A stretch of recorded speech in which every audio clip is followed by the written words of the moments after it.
Good afternoon, everyone. We have Swami Sarvapriyanandaji with us. Uh, we are just a few minutes delayed. Thank you for coming. Today's lecture will be preceded by a few hymns and songs. And Swami will be discussing about Aparoksha Anubhuti. If you recall, we are having this class for over about a year. Every other month, Swami is gracious enough to come and visit us and give us some insights. So please continue to attend. There is a plan for 2024. Swami will present that plan, what he plans to teach. But today we were discussing in the car that for our benefit, some people have missed one or two lectures. So he will step back a few steps and take us from the beginning, give us a summary, and then complete the course, if you want to call it. But again, thank you all for coming, and we welcome you all here, and welcome Swamiji, Brahms. So we can begin with some hymns. Thank you.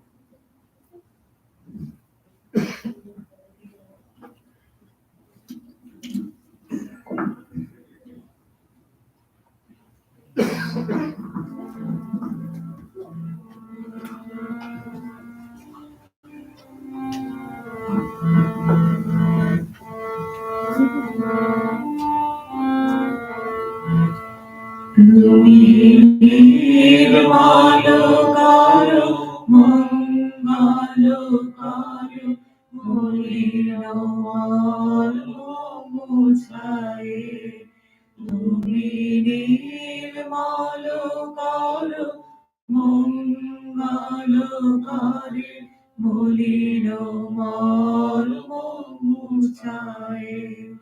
Tabo Punno Girani Diye Jakmor Moho Kalima Guchaye Mulino Malmo Muchaye Tumi Nirmalo Kalo Mangalo Kare Mulino Malmo Muchaye Lokho shunno lokho বাসনা ছুটিছে গভীর আধারে জানি না কখন ডুবে যাবে ঘর অকুল গরল পাথারে লক্ষ্য শূন্য লক্ষ্য বাসনা ছুটিছে গভীর আধারে জানি না কখন ডুবে যাবে কোন অকুল গরল পাথারে বিশ্ব বিপদ হন্তা তুমি দাঁড়াও রঘিয়া পন্থা তব শ্রীচরণ তলে নিয়ে মত্ত বাসনা মুচায়ে মলিন মর্ম মুচায়ে তুমি নির্মল করো মঙ্গলকারে মলিন মর্ম মুচায়ে আচলে চিরন ভনিলে ভূষলিলে কাহনে আচবিত পিলতায় জলদের গায় সুশীতালোকায় তপনে আচলে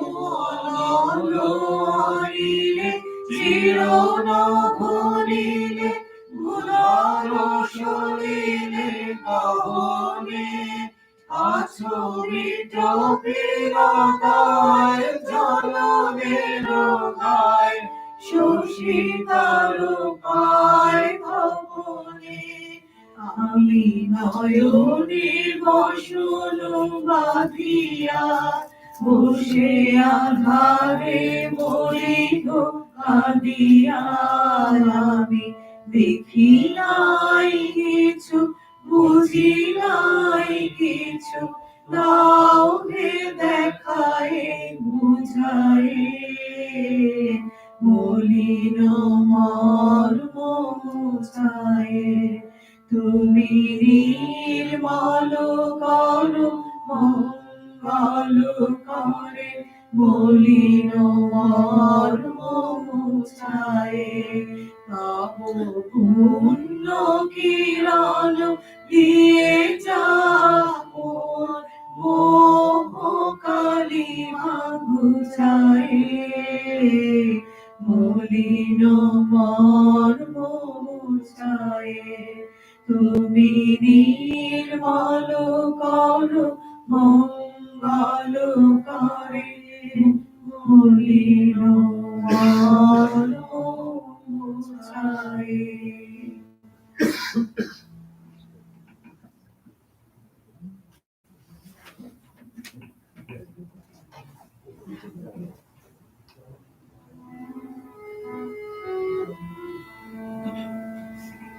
সত্য মঙ্গল প্রেমময় তুমি, ধ্রুব জ্যোতি তুমি অন্ধকারে।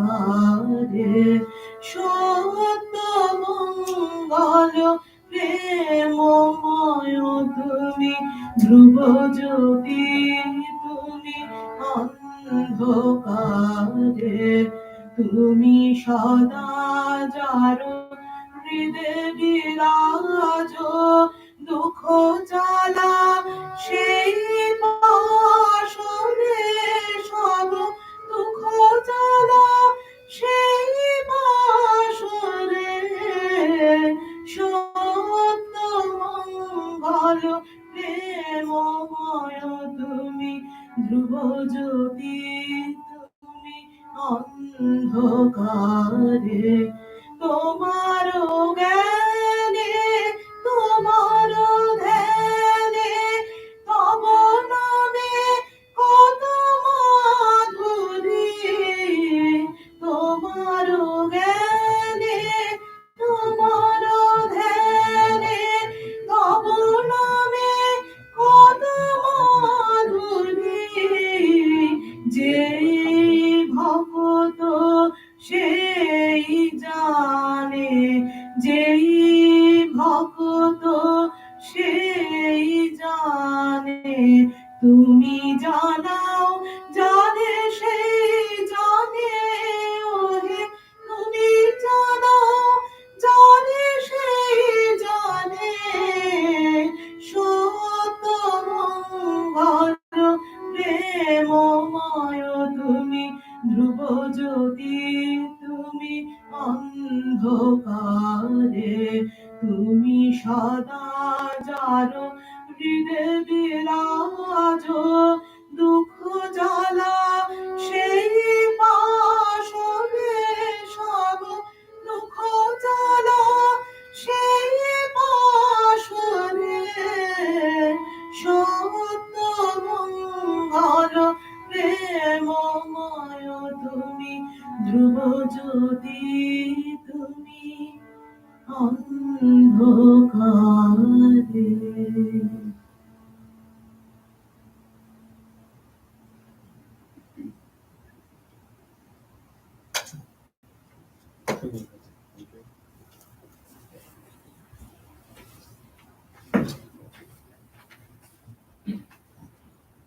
Good evening. Namaste. Welcome to VVCC, all of you. Today we are extremely proud to have Swami Sarvapriyanandaji with us. As all of you know, Swami Sarvapriyanandaji is everywhere. Several of us, thousands and thousands of devotees watch his discourses all over the world through the YouTube channel and online media. And how blessed we are to have Swami with us, very close to us, as the minister in Vedanta Society of New York. And Swami takes time to come and visit us every alternate months and immerse us in a divine world, at least for about 2 hours, followed by puja. And Swami doesn't need any more introduction. And that is the next 90 minutes or so we will have Swami take us through the spiritual journey. That is, as Devashish mentioned, I think he's trying to conclude Aparakshanabhuti today. And just a small logistics before he invites Swami. Um, After Swami's discourse, just before the Q&A, we'll be having a small announcement. And after the Q&A session, we will start with our evening arati, and there will be a silent meditation 10 minutes after that. Then there will be prasad to go on the way. You can just pick up. And with that, I would like to welcome Swami to take this session. Thank you all.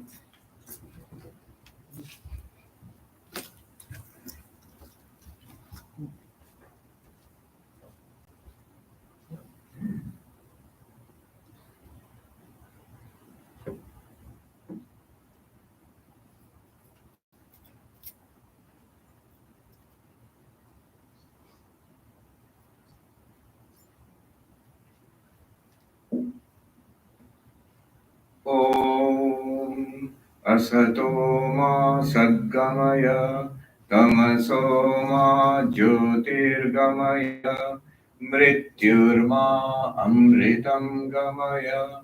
Om Shanti Shanti Shanti. Om, lead us from the unreal to the real. Lead us from darkness unto light. Lead us from death to immortality. Om, peace, peace, peace. Namaste, and good to see you all. Some known faces and a few new ones.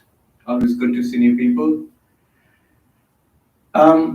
We have been studying this text, Aparokshanubhuti, written about 1,200 years ago in Sanskrit by this Indian saint philosopher Adi Shankaracharya. But as was just mentioned, we have been studying this every alternate month, with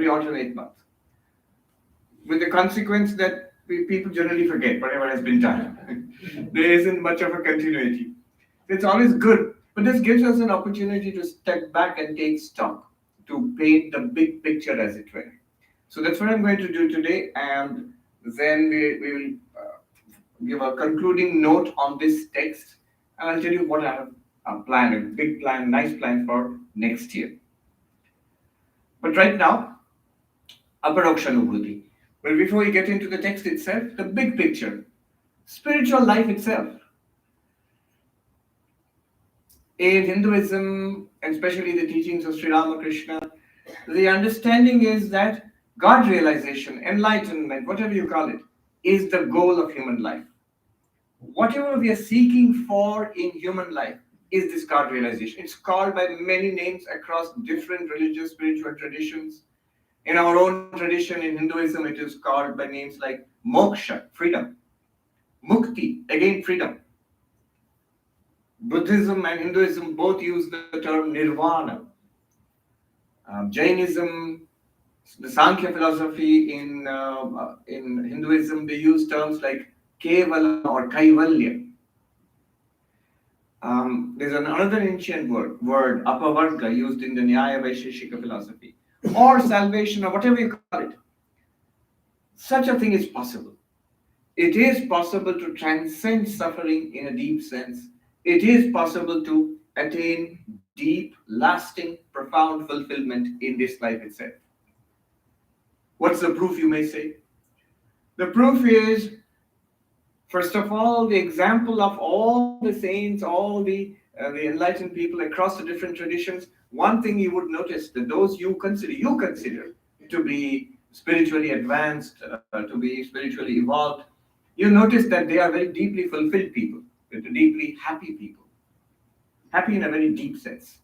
So it is possible, replicated again and again, with scientific rigor, replicated again and again in the lives of so many people across the centuries, across civilizations, and down to our time also. Such beings are there. In fact, just the last week, we had a rabbi all the way from Jerusalem, Rabbi Alon Goshen Goldstein, who came to New York and gave a talk at our Vedanta Society. And the talk was very interesting. The subject was, why are some Jews attracted to Hinduism? So this rabbi, he has done a lot of interfaith work between Hinduism and Judaism. So he said he studied this for many, many years, this phenomenon of many Jews, especially Hinduism, also Buddhism. In fact, there are terms like Bujus, Buddhist Jews. There are terms like Hindus, Hindu Jews, Hindus. So lots and lots of people, they are interested. And he said, in his view, in his study of the whole thing, he has narrowed it down to this thing: the availability, the ready availability of these spiritually advanced beings, these gurus, these spiritual masters, who seem to be there all the time in Hinduism.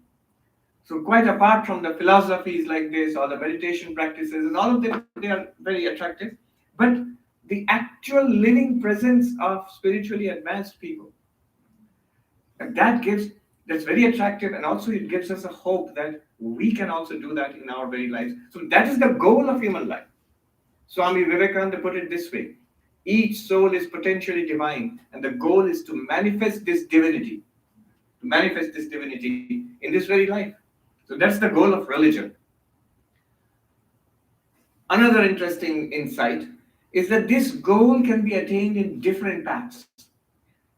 According to Sri Ramakrishna's famous dictum, Jato Mat Tato Pad, as many faiths, so many paths, as many religious traditions across the world, so many paths to this enlightenment, whatever you call it, salvation, moksha, whatever you call it.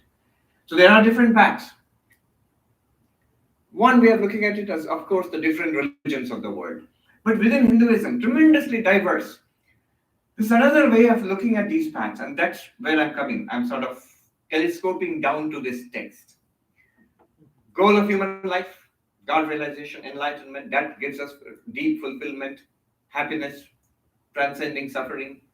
And there are different paths to these, the different religions of the world. It is possible to attain this because demonstrated by many people across the centuries, across civilizations.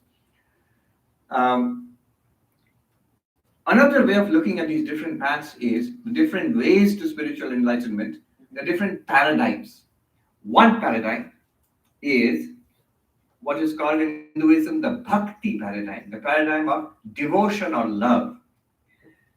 That's pretty well known. That's the most common one and easiest to start with.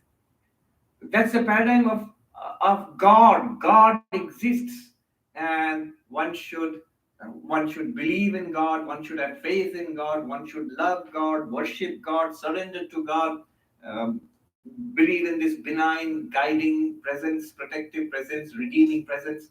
So this is called the bhakti. Bhakti literally is the devotional path in Hinduism. This is one paradigm, and this is most easily understood. Most people, when they think of religion, they're thinking of the bhakti paradigm. They're thinking of the God paradigm, especially in this country. If you say this in this country, most people will say that, yes, what else could religion be? Religion is God. No, not necessarily. So there's one paradigm, which is the bhakti paradigm, which is the God-worshipping, God-loving paradigm, which you see here: a temple, a church, a mosque, a synagogue, a gurdwara. So these are places for worship of God, and there's a particular tradition which is embodied in these places. But there's a problem also. I'll tell you about each paradigm and the problem as we come down to this particular text. The problem with this God paradigm is very easy to spot. The problem is lack of faith.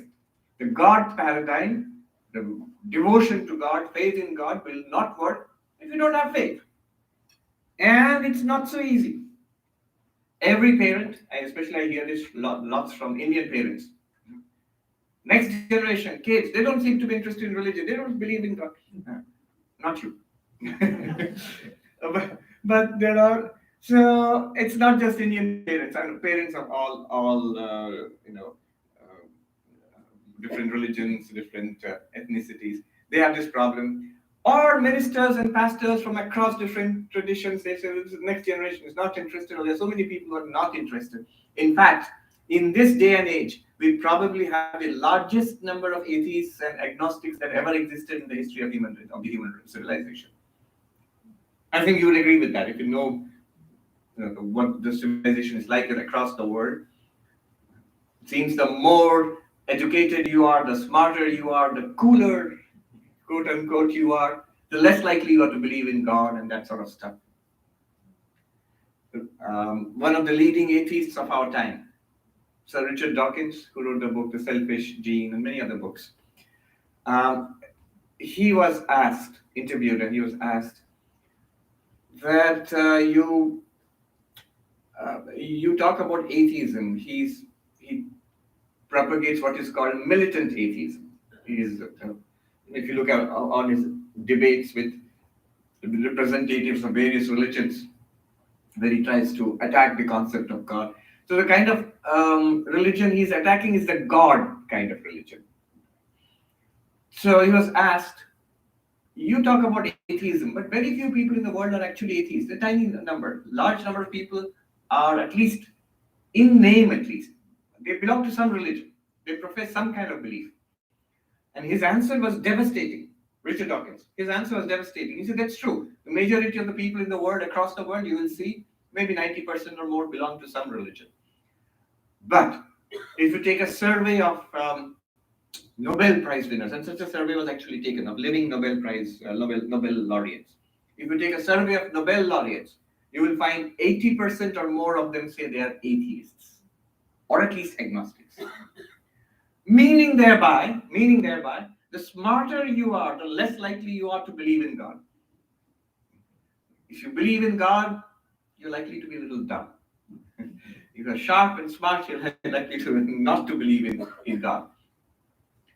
Yes, so the problem with the God paradigm is skepticism, is lack of faith, is God is fine, but does God exist? How do you know God exists? Prove the existence of God. In all the traditions which talk about God, there have been attempts to prove the existence of God. There are arguments to prove the existence of God. Why do you have arguments to prove the existence of God? Precisely because it can be doubted. Precisely because you aren't sure. Maybe God doesn't exist. So I have to argue, I have to give reasons for the proof of the existence of God. For example, the Christian tradition, Saint Thomas Aquinas, and even before him, there are these well-known 5 major proofs of the existence of God. Some of you look curious. Really? There are proofs of the existence of God? You can look it up. Now it is very easy. Google it. Proofs of the existence of God. And don't be too curious, because you're likely to be underwhelmed when you see those proofs. Not very convincing. I know of at least one major philosopher today who was training to be a priest. And when he learned in his theology classes the proofs of the existence of God, he decided not to be a priest. He became a philosopher. So that is the problem. In the Hindu tradition, there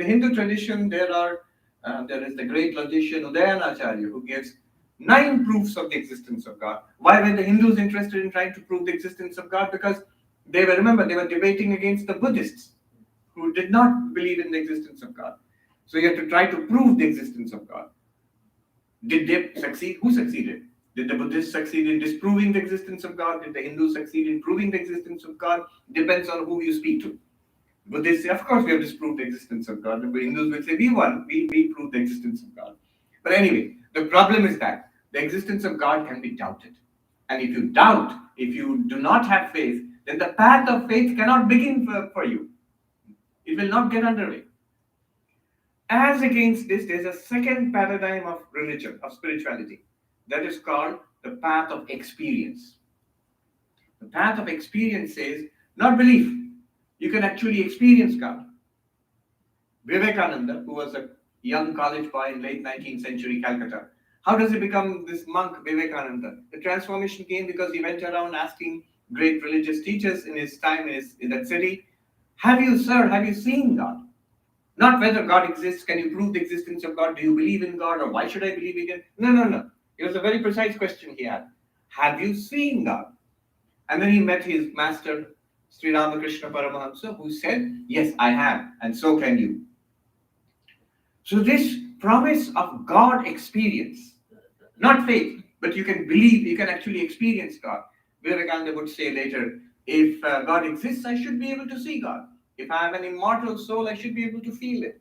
It was this empirical approach which made his teachings one of the reasons why it was so powerful when he came to the West in late 1890s here. One was this, that you can actually experience God. And this is a well-known paradigm in India. All throughout, for centuries and millennia, there have been yogis, there have been spiritual seekers. What have they been seeking? God experience, in whichever form. So that's another paradigm, the mystical experience paradigm, in contrast to the bhakti paradigm, the belief paradigm. The mystical experience paradigm, one might call it the yogic paradigm. And the classic text of that one classic tradition in that lineage would be, say, the Patanjali Yoga Sutras. If you look at the Yoga Sutras, nowhere is it said you have to believe in God. It says that you sit in this way, meditate in this way, you withdraw your mind in this way, meditate in this way, and you will have certain experiences, extraordinary experiences, which will prove to you the existence of God. Sri Ramakrishna would say, I see the Divine Mother. For him, God was Mother, Mother Kali. I see the Divine Mother. She talks to me. What is he claiming there? Special experience, mystical experience. So that's the second kind of spirituality. But we are not talking about that either today. I'm narrowing it down. Okay, I'm coming down to this, what we are talking about. It's not even the second kind of spirituality, which is God experience. Not even that. Something better than that. What's the problem with the God experience kind of a spirituality? That has caught on, by the way, behind a lot of the New Age movements in the United States. I have no doubt that it was Vivekananda who gave a kind of quickening impulse to something that was already brewing in the United States by that time, late 19th century. But behind most of the New Age movements is this God experience, spiritual experience paradigm, that we can actually experience these things for ourselves. The problem lies in that very term, just as the problem with the faith approach lies in the term faith. Here, the problem of the mystical approach lies in the term mystical. The problem is this is not an experience shared publicly. You and nobody else doubts that there is this orange character standing in front of you and giving a talk. Nobody doubts this. Why? Because you all share this experience. You all share it. But if somebody says, I see God, and she is standing in front of me, for Sri Ramakrishna, God was Mother. She is standing in front of me. She is talking to me. You might be impressed, but you cannot say that you are seeing it too. And the problem with this approach is it can be disbelieved. What did people think of Sri Ramakrishna? Most of them thought he was crazy. The mad priest of Dakshineshwar. In fact, how are mystics received in most traditions across the world throughout the centuries? They are often accused of being crazy. They're accused of being off their head. Often people end up with great reverence for them and finally. But initially, there's a lot of skepticism. The reason for skepticism is you are talking about seeing something right now which I don't see, or experiencing something which I don't experience. And it's no small thing which you are experiencing. You're claiming to experience God. It's a tremendous claim. David Hume, no believer in God, the great philosopher, he said, extraordinary claims require extraordinary proof. Not even ordinary proof. You have to prove it that you're seeing God, not only ordinary. It must be a very strict, rigorous kind of proof because you're making a great claim, an extraordinary claim. So that's the problem with the mystical approach. Today, a neuroscientist won't say that you're crazy, might even agree that yes, you are experiencing oneness with the universe, or you are having a vision of God or whatever you think you are. And I don't doubt you're having the experience, but it's not that you're actually seeing God or you actually become one with the universe. It's just that there is a stroke on this side of your brain and a clot, blood clot or something like that, and then you feel like that. Or you're just high. You're just high on weed or something. So that's why you feel like that. You are not experiencing God. There was a very, very popular, one of the most popular talks on this forum, TEDx, TED Talks. One of the most popular talks on TED Talks ever was this lady who's a trained neurosurgeon. And she had a stroke. And she felt one with the universe. But she knew, because of her training, she knew something was going wrong. And she wrote a book about it, gave a talk about it also. So it's quite possible to think, to have what one might consider mystical experience, which might not at all be mystical.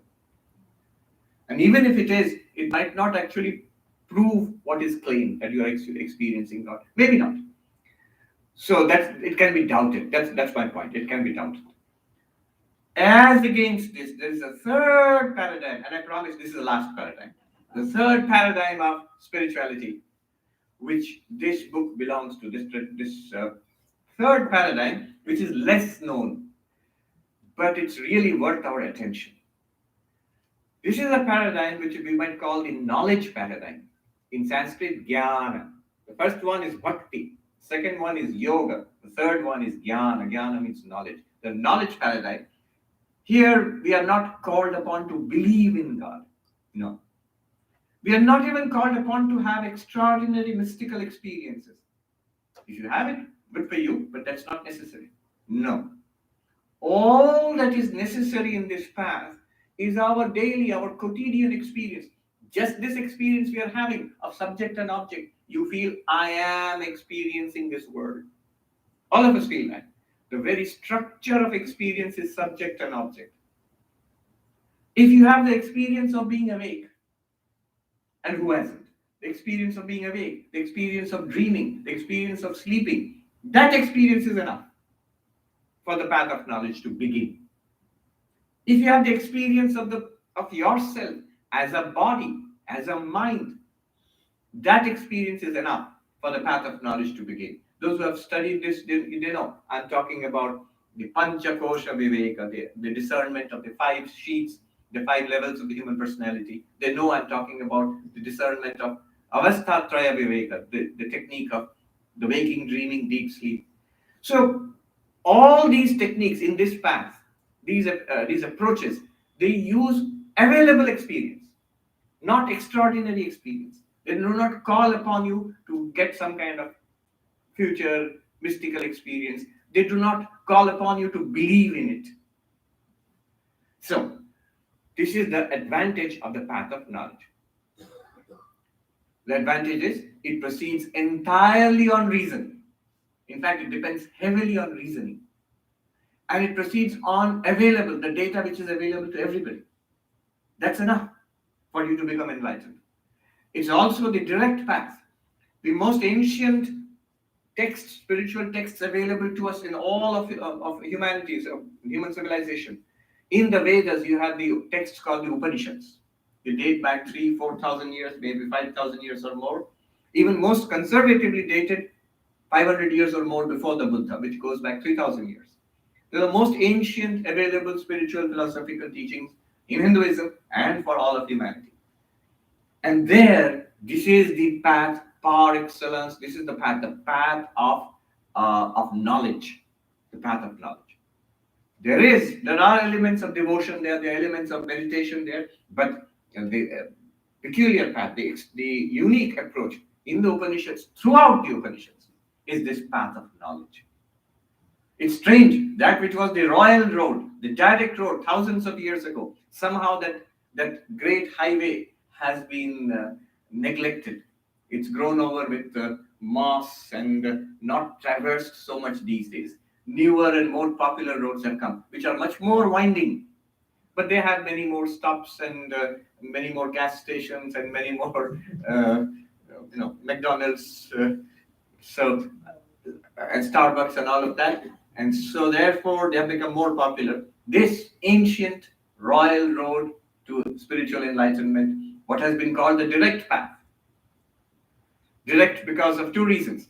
One is with a lot of footnotes there, a lot of proviso, a lot of cautions. One is it makes the extraordinary claim of being effortless. What it talks about is already there. See, mystical experience is not already there, unless you are one of those rare few mystics, but mystical experience is not commonly available. Even deep, lasting faith in God is difficult to come by and always vulnerable to loss of faith. But this one is said to be effortless and also Amazingly, instantaneous. That's why it's called the direct path. Of course, there are a lot of footnotes there. Effortless and instantaneous. A lot of effort and a lot of time may have gone on before you come to it. So, uh, most of the times, there are these new Advaita teachers now, very popular, especially here in the United States. And their claim is what we are teaching. You don't have to go through what is called the progressive path. Step by step, you can come directly to this truth. Um, but in most of these cases, you will notice many of them are genuine, I feel. But most of these cases, you'll notice in their own lives, they have struggled a lot over the years until they came to that particular enlightenment. So, anyway, so this is the royal path we are talking about. This is the big picture. Now, one might ask at this point, what's the peculiar method? What is the unique approach in this path? I understand something to do with knowledge and experience, but what exactly do we do in this path? What do we do in the bhakti path? That's very well known. See, this is what you do in the bhakti path. You go to a church, you go to a mosque. You know what is to be done in the bhakti path. You pray, you worship, and there are rituals, there's music, and important there's food. A lot of nice food also. And so, what I mean is, the path of devotion, belief in God is well known, and what is to be done there is well known. Prayer, worship, ritual, song. The path of meditation is also well known. What you do there is also well known. Now, more or less, people have an idea of meditation. Various techniques are there, but yes, you try to control the mind and focus it and use some techniques, internal techniques. But what is the path of knowledge? What do you do there? So, in the path of knowledge, the unique method is called inquiry, self-inquiry. The Sanskrit word is vichara, self-inquiry. And how you do that self-inquiry, there are very precise techniques. So, the Upanishads are the foundational texts for this path of knowledge. Upanishads. And the summary of the Upanishads you find in the Bhagavad Gita. In fact, if there's one book you want to represent, if you ask Hinduism for one book, the vast array of texts, one book, that would be the Bhagavad Gita. But the Bhagavad Gita is basically a summary of the teachings of the Upanishads. And there are other texts, many texts, notably the Brahma Sutras, but also there are texts like these, much shorter, of more recent means 1,200 years. So, a more recent origin. These texts are called Prakarana Granthas. There is no easy translation for the Sanskrit Prakarana. It might mean introductory. Introductory is often a good, or a manual. So these are systematized teachings of the Upanishads, but by some later master. So like Shankaracharya. He has commented on the Upanishads, he has commented on the Bhagavad Gita, he has written extensive Sanskrit commentaries on the Brahma Sutras, but also he has composed many texts like this, which are manuals, which are introductory texts. They have advantages. One advantage of these texts is that they are neat, small, and easy to understand. The more ancient texts are more vague. They require a lot of technical explanation. So these are straightforward, although they are in Sanskrit, but pretty simple Sanskrit, and all of them are translated into English anyway. So it's more easily understood by us. Second, I was just thinking, the author, Shankaracharya, he is well known for his commentaries on the Upanishads, on the Gita, on the Brahma Sutras. That's his main work. But when you are commenting on an existing text, your freedom is limited. When you're writing a commentary, an explanation on already existing text, your freedom is limited by that text because you are constrained to explain what has been said. But when you are writing your own book, then you can say pretty much what you want to say. So in these texts, you get the authentic voice of the master, where he is telling us exactly what he wants to say. So many such books. Upadesha Sahasri is one, Atma Bodha is another, Aparoksha Anubhuti is one of these texts, and we have been studying it intermittently for the last year or so. But if you're interested in systematically studying the whole text, I actually have taught a series of classes which are available on YouTube, about 44 classes. You can just take this text, sit, and verse by verse we go through each one in pretty good detail. All right, now, this is the background. A quick look at this method, this unique method of self-inquiry as presented in this text, and then we will stop.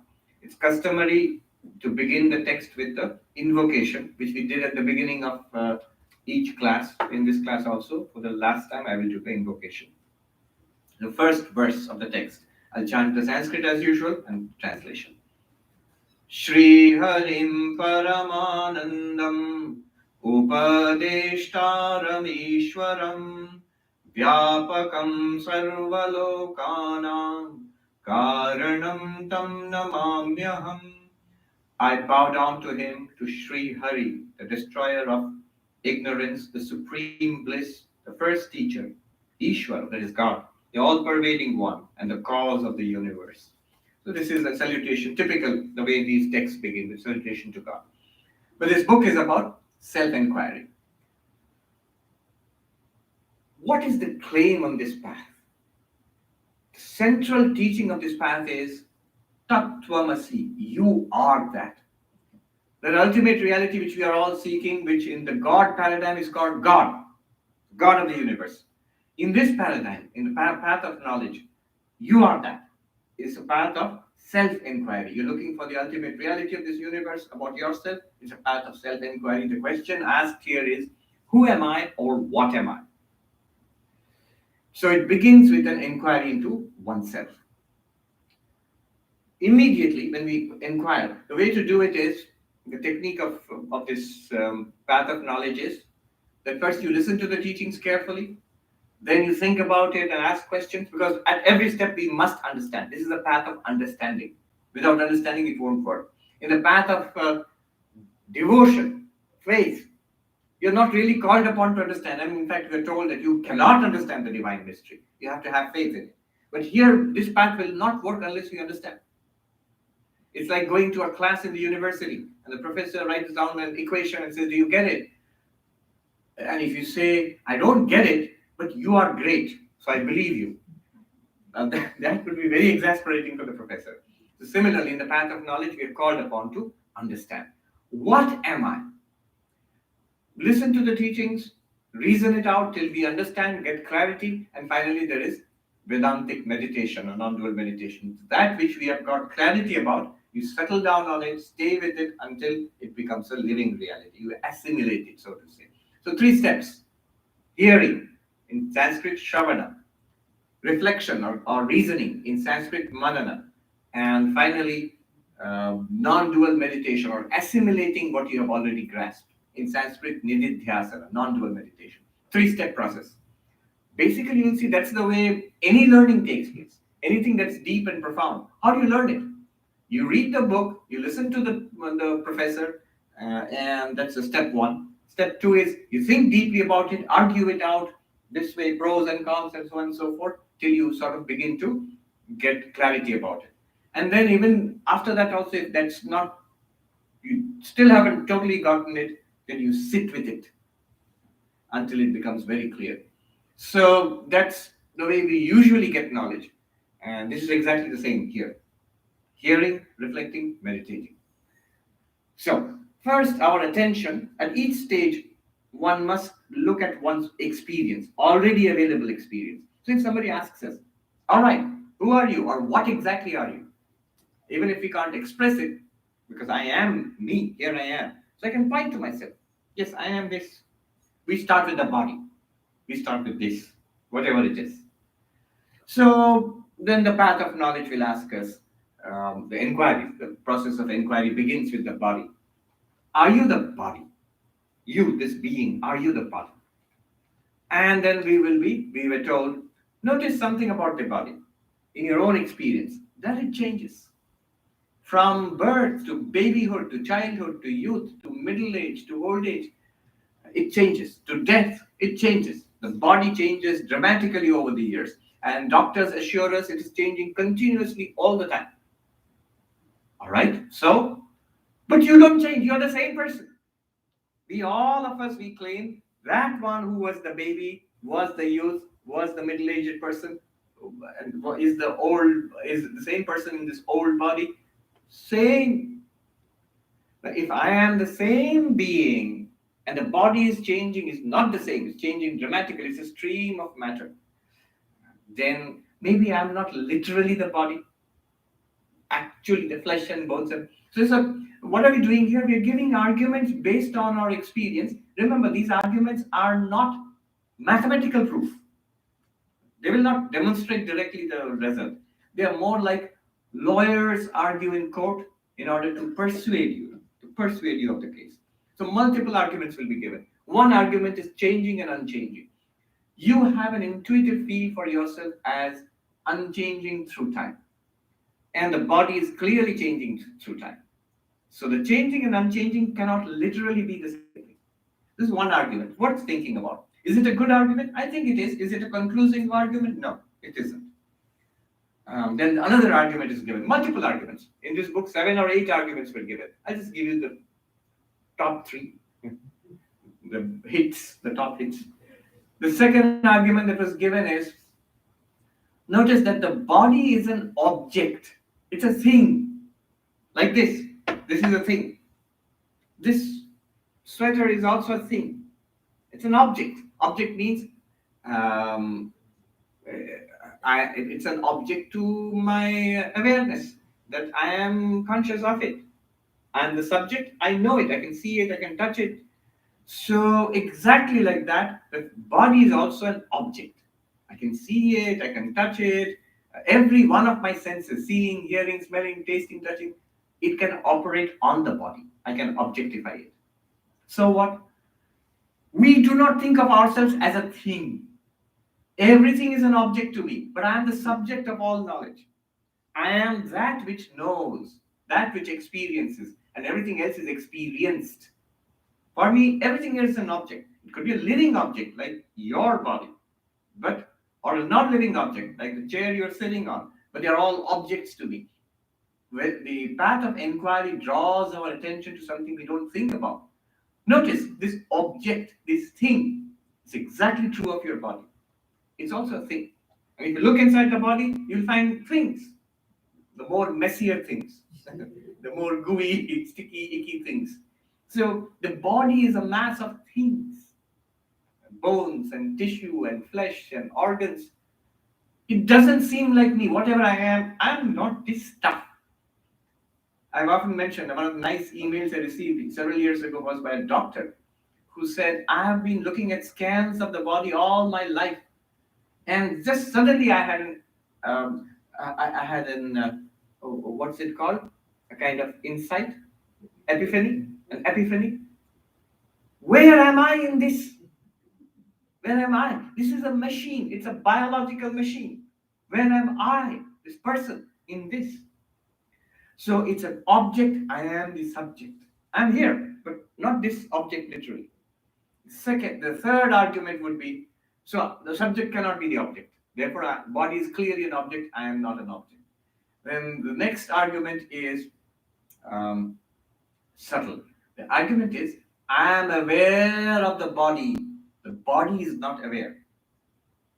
You look at it, notice the texture of your experience. We feel, I am aware of this. There's no feeling, no sensation of it does not look like this is aware of me. No. Just as you are aware of this thing, this is not aware of you to the best of your knowledge. Similarly, I am aware of this, but this is not aware of me. I am conscious, the body is not conscious. Conscious and not conscious cannot be the same thing literally. They're literally contradictory. So as consciousness, as a conscious being, I cannot be the body, which is a thing which is not conscious. So these are some of the arguments. There are many more. There are 7 or 8 which were given early on in this book. All of it designed to make a psychological gap between you and your body. To say that, all right, this body is there. I'm clearly intimately connected with it, but I am not literally a body. All right. Next, what? Are you there? Yes, I am. But where? Somewhere here. Embodied. I never meant I'm a body. I think I'm a mind. I'm a person after all. So I'm a mind. And we say, yes, that seems more logical. I always felt I'm a mind in a body. That's what's a person, an embodied person. Why am I not a mind? Again, the same arguments will operate. Does the mind change? So boy, does it change. Morning to evening, throughout our lives, how much this mind has changed. Thoughts, feelings, emotions, ideas, desires, projects, likes, dislikes, frustrations, elation. So much comes and goes in the mind continuously, an almost uncontrollable stream of thoughts, feelings, perceptions. And I say, I am the same one. I was the one who was sleepy, and after a cup of coffee, I am the one who feels alert. I am the one who feels curious. I am the same one who feels bored. Curious, bored, sleepy, alert. They are not the same. They're different. Yet I say I am the same one. These are changing states in the mind. If I am the same one, I, the continuous self, who felt sleepy at one time and alert at the other, who felt curious at one time and bored at the other. I must be the same, I must be distinct from the mind. Same argument, changing and unchanging. Stay with the argument to see. It's a simple argument, but it's quite, in some sense, quite disturbing. It creates a difference between you and the mind. Another, even more shocking, the mind is a thing. No, it is not. No, it is a thing. If you are aware of it, then it must be a thing. What's the definition of a subject? A subject is what's the definition of an object? An object is that which appears to the subject. That which the subject knows is an object. An object is an object to you. The philosopher Arindam Chakravarti defined an object as anything that objects to my consciousness. What does he mean by that?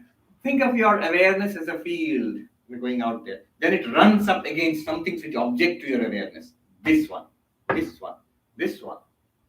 Physical objects, sounds, smells, taste, something that your awareness runs up against, and then you become aware of it. So objects are that which appears to you.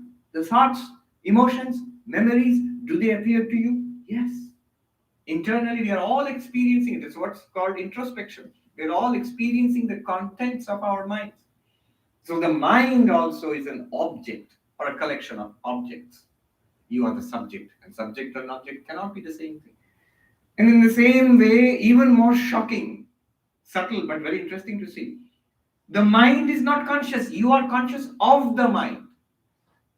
Let me repeat that. It's actually a subtle point, but very interesting.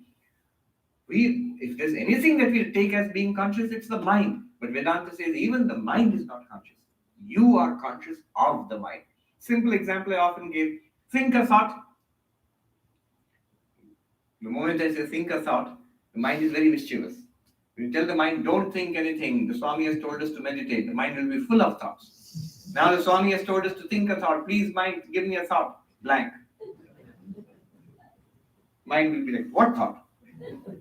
So think a thought, 1, 2, 3, 4, or A, B, C, D, any thought. Any thought. When you think 1, 2, 3, 4, notice carefully. Right now, think 1, 2, 3, 4 and think. And then notice, you are aware of 1, 2, 3, 4. We are aware of 1, 2, 3, 4. 1, 2, 3, 4 is not aware of me. Not at all. It's like mental talk. That 1, 2, 3, 4 in the mind. It's not at all. It's impossible. That 1, 2, 3, 4 in the mind, the ABCD in the mind, it's not aware of me. It's not aware of itself. It's not aware of anything else. You are aware of it. You are aware of yourself. And you are aware of other things too. So you are conscious of the mind. The mind is not conscious. The contents of the mind are not conscious. They seem to be conscious, according to Vedanta or Sankhya, because of your proximity or because of its proximity to you. Just like heavenly bodies reflect the sunlight without being luminous themselves. The moon, asteroids and all, they reflect sunlight, but they don't have light of their own. Similarly, thoughts, emotions, perceptions, ideas, they reflect consciousness. Anyway, so these are some of the arguments which go. I'm giving a broad picture, moving fast. What's the point? What do we come to? We come to this point, we begin to appreciate one thing we are. We do exist. That was the great conclusion of the French philosopher Descartes. I am. I think, therefore I am. My own existence cannot be doubted. Indubitably, I do exist. And one characteristic of mine is that I am aware, I am conscious. I am unchanging in a changing world, in a changing body, in a changing mind. I am the subject. Everything else is an object to me, the world and the body and the mind. And I am conscious. Everything else is not conscious, insentient, the world and the body and even the mind, surprisingly. So, this existence awareness is my nature. This is the first thing. This is not Advaita. This is not what the conclusion of the path of knowledge. The first thing we are brought into is that we are of the nature of existence awareness. In Sanskrit, Sat Chit. By a process of inquiry. Notice, we didn't have to meditate upon it, we didn't have to believe it, we just have to notice it, that it's already there. Whatever Vedanta will tell us, that ultimately you are Brahman, it's already there. You will find something that always was there, and we'll be startled to see how come we never saw this before. Vivekananda called it the open secret. So now where are we? I am this existence consciousness.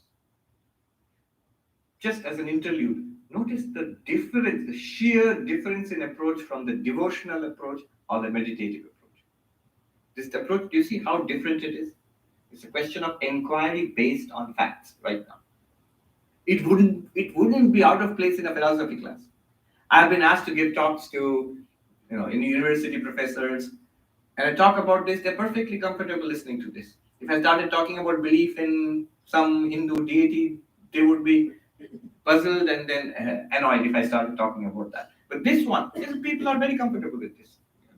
In any psychology department, in any philosophy department, and nowadays even in neuroscience departments, they are very interested in this. So, I am this existence awareness. This is step one.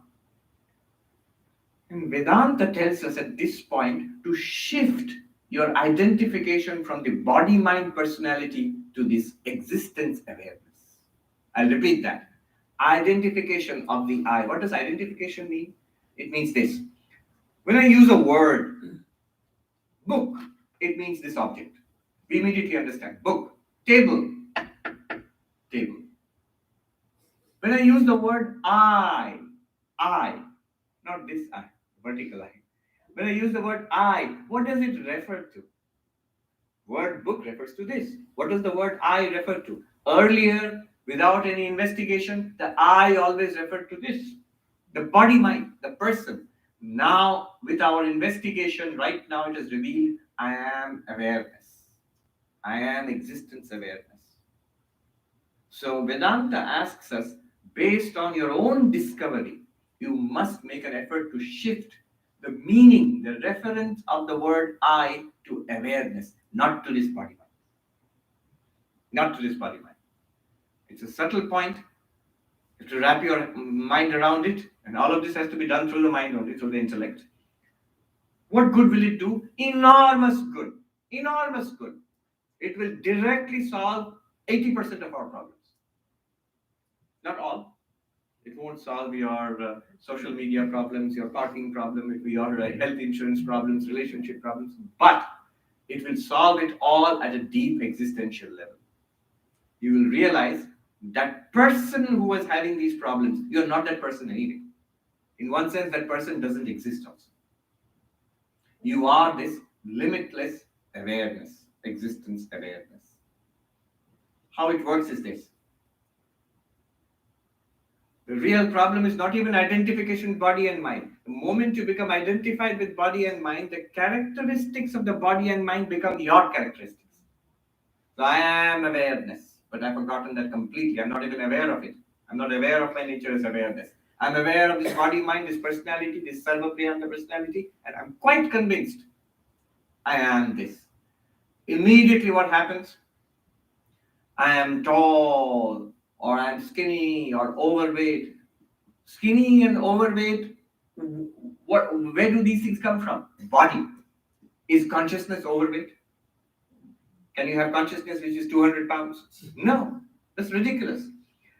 Characteristics of the body immediately become my characteristics if I am identified with the body.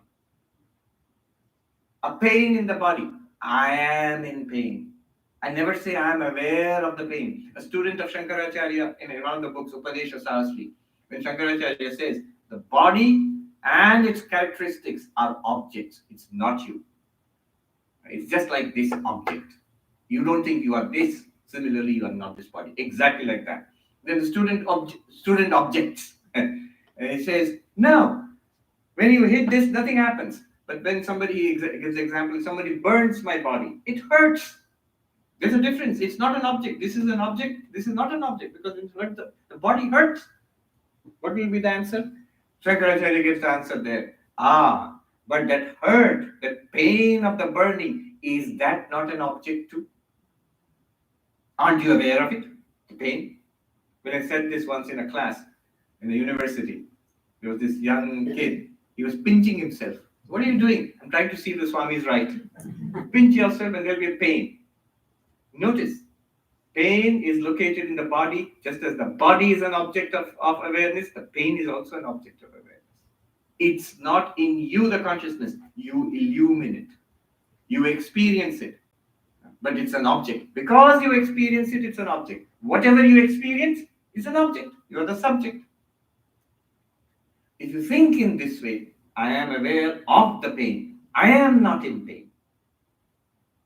That nice story I repeat it so many times. There's this person who in India who goes to a monk, and so nowadays here in this country you go to a therapist. Luckily that's coming down a little. But in India the idea was you go to your spiritual therapist, and this person goes to the monk and says, "मैं बहुत दुखी हूँ." In Hindi that means I am miserable. I am in great misery. And the monk says, are you aware of your misery? Now you know what he's going to do. Are you aware of your misery? Are you conscious of it? She says, of course, I feel it. That's why I've come to you. If you feel it, if you're aware of it, if you're conscious of it, then it's an object. You are aware of the misery. If you're aware of the misery, it's an object to you. You are the subject. Subject and object can never be the same. Therefore, you are not miserable. You're aware of the misery in your mind. And this man, he goes and thinks about it. If you do that, you will find a little psychological gap coming up between you and the misery. He comes back and he says, you're right. In Hindi he said, "Aap theek kehte hain, you're right. Main bahut shant hu, now I'm very peaceful." Immediately the Swami scolded him. He was on it like a ton of bricks, and he said, no, you are not peaceful. You're aware of the peace in your mind. See, that's very important. The moment the mind becomes peaceful, we become attached to it, identified with it again. And I am very peaceful. That's good. The Vedanta, he was right. It worked. You're trapped. Because that mind will again change. Within minutes, you hit the freeway and the traffic, again the mind will be upset. And that mind was very nice in the lecture. Now the mind has become very upset.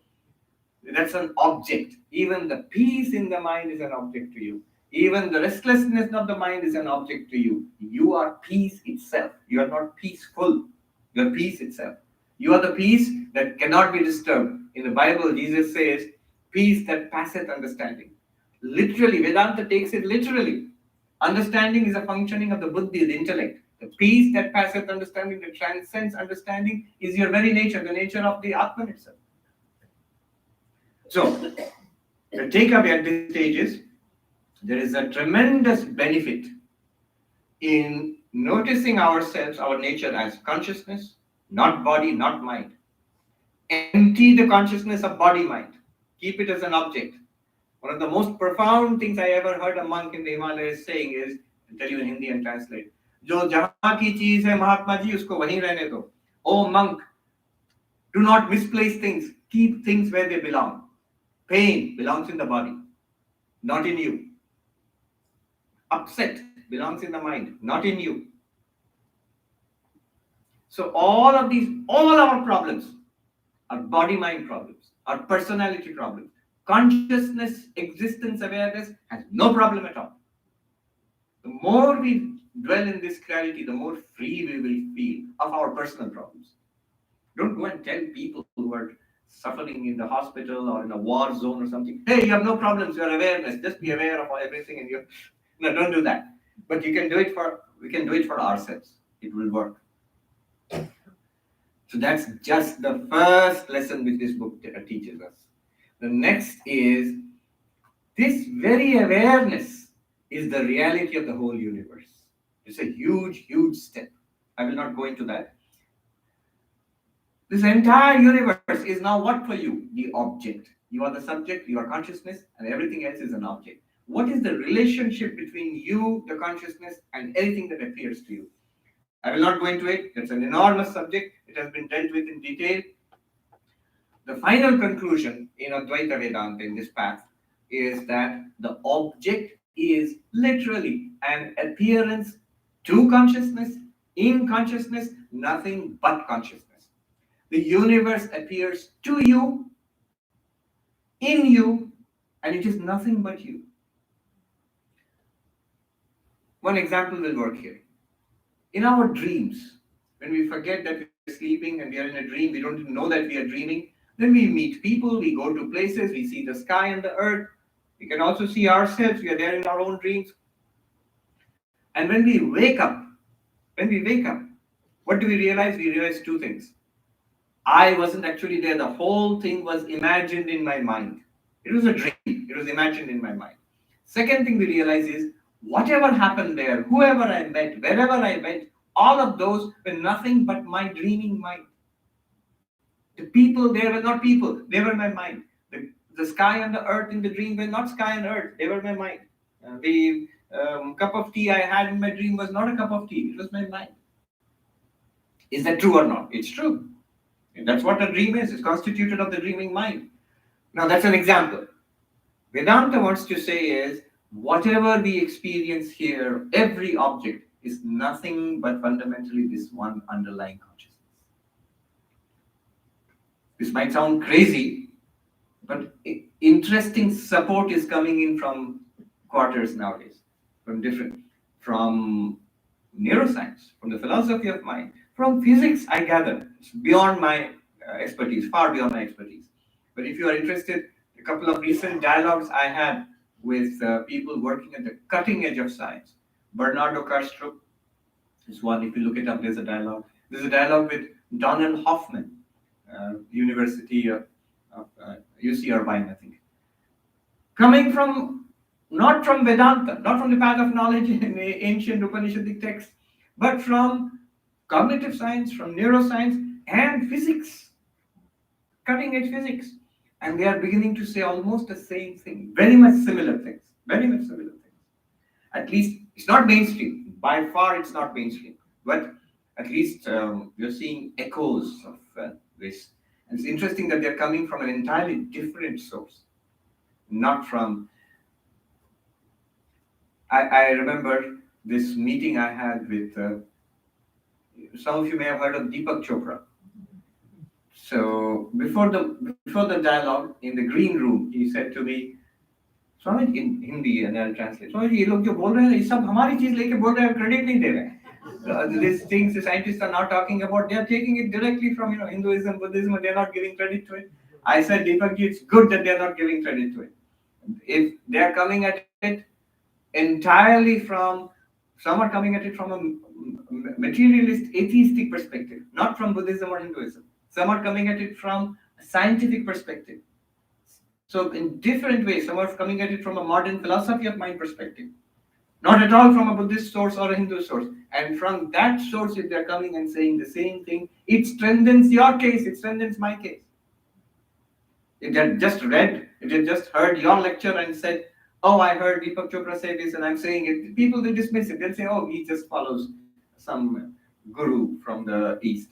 But if they say they're coming at it entirely from rigorous reasoning based on science, on neuroscience, on the philosophy of mind, on physics, then it's interesting. So we are at a very good time in human thought where there's some convergence about these ancient wisdom and modern, I won't say science, at least modern questions which are coming up.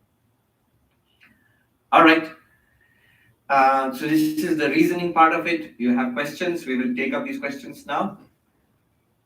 This is basically the teachings of the upper of this text or any such text. It's very easy to summarize. That's the beauty of these texts. They're very easy to summarize. You can summarize the whole teaching of all these texts in one sentence. You are that. Tattvamasi. Or Aham Brahmasmi. I am Brahman. So that is basically the central teaching of these. But it is also very useful in these, in the path of knowledge, to have Q&A, because one should be able to think together. Are you following me? I'm always reminded of when we were kids, we used to read these Tintin comics. I don't know, in India, they're not popular at all here in America, but in India, they're very popular. The Tintin comics, so in one of those comic books, those who know Tintin, you will recognize the characters. If you don't know, it doesn't matter, you'll still get the point of it. There is Professor Calculus and Captain Haddock and the Thompson twins and Tintin. They're all walking together, and Professor Calculus is explaining a complicated nuclear reaction, fission reaction. Then suddenly he stops and he looks back at Captain Haddock and he says, "Are you following me?" And Captain Haddock, who didn't understand anything of what was said, he glares at Professor Calculus and says, "Of course, I'm right behind you." Now, so the question answer part of it, I remember in our monastery, I used to teach monastic novices, and the principal of the entire monastic college, he told me, remember to ask questions to the monastic novices, because when you're teaching, you will see they're all looking intently at you and nodding their head. They're nodding their head. You think, oh, they are right behind you, they're following you. But if you ask a question, you'll be horrified to see how. All right, let's go into first. There's a small announcement. We will do that after the question. Let the continue to be there. Okay, let's have short Q&A. How much time do we have for the Q&A? 20 minutes. 20 minutes. All right. Tell us your name and ask the question. My name is Gerald York. Can you hear me okay? Yeah, I can hear you. My wife and I really enjoy your lectures online. We've been listening to them a great deal, so thank you so much. My question is, does Advaita Vedanta somehow incorporate the soul? Is there a soul in Advaita Vedanta? The answer would be a nuanced yes and no. Yes, direct answer would be yes, but the soul, remember the English word soul is ambiguous. I'll give you two sentences to show they're used in two different senses. When we say, oh, he's a good soul, what do we mean? He's a good person. He's got certain good character traits. That's what we mean. He's a good soul. But when a Christian theologian talks about our immortal soul, he's talking about something else. So the word soul is ambiguous. In Advaita Vedanta, the analysis is very clear. We have this physical body, which was born and which will die. This is what we call death. Death is always physical death. You do not die. You are not born with the birth of this body. You will not die with the death of this body. What was there before the body? What is there now, and what will continue afterwards? What is called in Vedanta the subtle body. This is called the physical body. Often our texts, unfortunately, call it the gross body. That's how it was translated in the 1930s, 40s by the Swamis. But gross now means something else in American English. Although it can be pretty gross, the physical body. So, right. So there's the gross body of the physical body, and there's a subtle body. At this point, I want to be clear. Anything that we say in Advaita Vedanta is directly a fact. It's not something esoteric. It's not something you have to believe in. Not at all. What do we mean? You should ask, what do you mean by subtle body? I will show you something all of us are experiencing here, and science has no explanation for it. All of us, all the time we experience it, and science has no explanation for it. What is that? Right now, each of us, we have thoughts, we have feelings, we have memories. This is called the subtle body. How is it different from the physical body? The physical body is a public third-person object. The doctor can examine it, everybody here can see it, but my thoughts, feelings, my memories, my imaginations, my ideas, none of you can experience it. It is clear as day for me. All of you. All of us have our own private first-person world. That's the subtle body. Sukshma Sharira, subtle body. All of us have it. And why did I say science has no account for it? Science does not have an account for it. What's a thought in science? What's a thought? Every scientist presumably has thoughts. And why? It's a standing scandal to the physicalist paradigm of our age that we cannot explain the most obvious thing which we have. Thoughts, emotions, ideas, memories. Only explanation a scientist can give is that somehow it's the brain. You might say, isn't it? No. That is the so-called hard problem of consciousness. How is a feeling a burst of electricity in your neurons? How? Where is the link? That's the hard problem of consciousness. So the subtle body cannot be denied and cannot be explained away. See, every now and then, consciousness is a hot topic, and great, that's great. We're living in a time when consciousness, modern scientists are interested in consciousness studies. It's a hot topic. Every other week, there will be an article saying, consciousness explained. I always say that all the articles should say consciousness explained away. That's what they are. And notice none of them stick. None of them make even a dent in the problem. So that's a subtle body. Now, to your question. This subtle body is sometimes called the soul. So when you say a good person, he's a good soul. What do you mean? He's a good person. The characteristics which you would think a good person should have, conscientious, honest, loving, selfless, these are characteristics of the mind, of the personality, the subtle body. They are not physical characteristics, but they are clearly objective.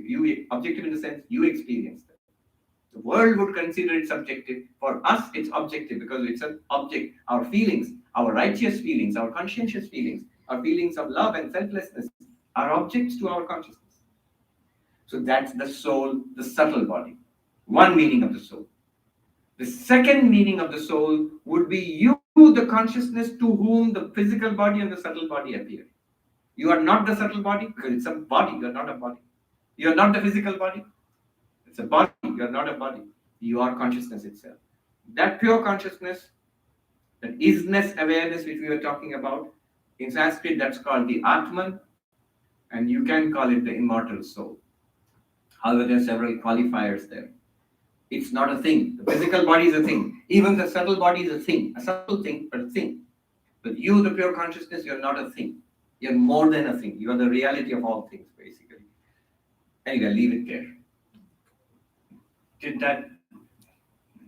Was that clear?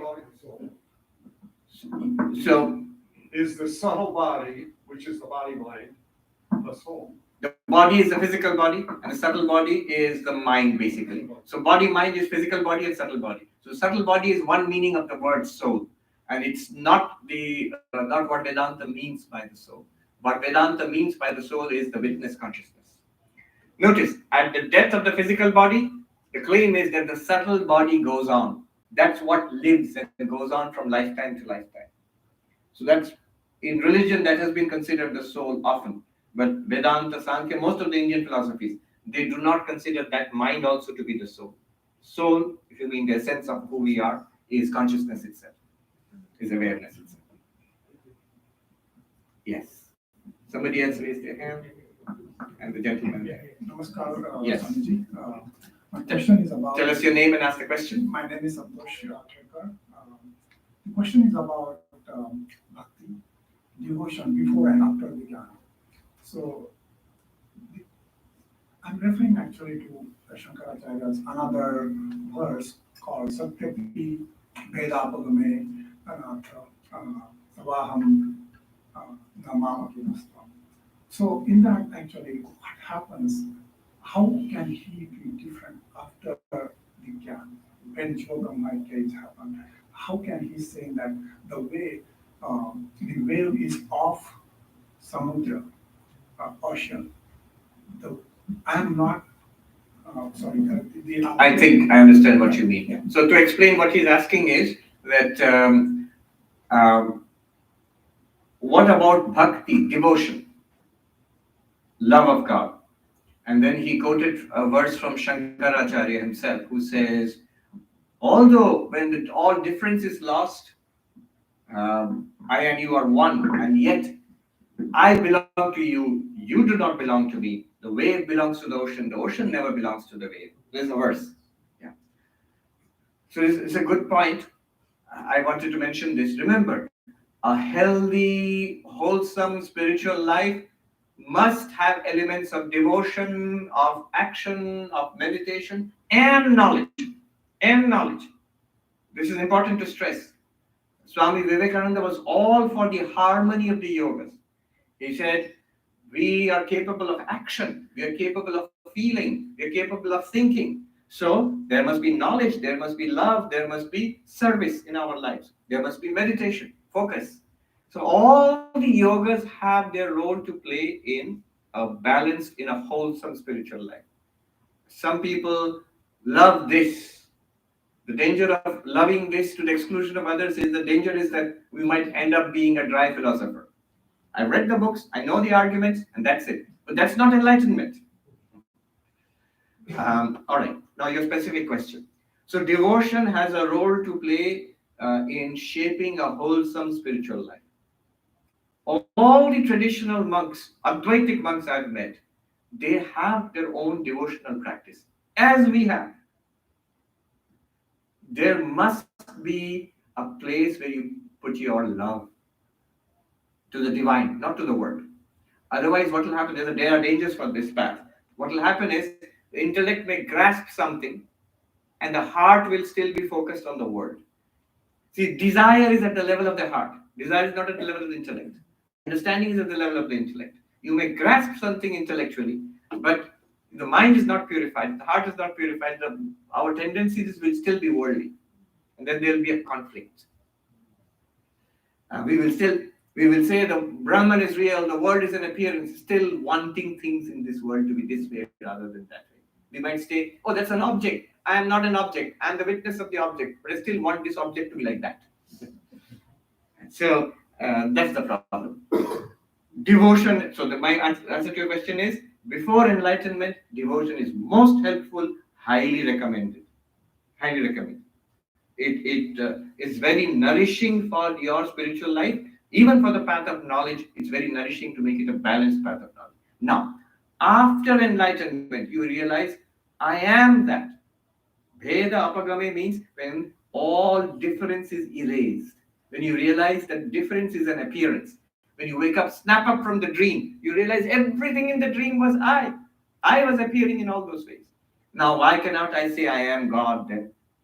See, after enlightenment, in dreams, you wake up from the enlightened dream world and you come to the waking world. The dream world disappears altogether and you come into a new world.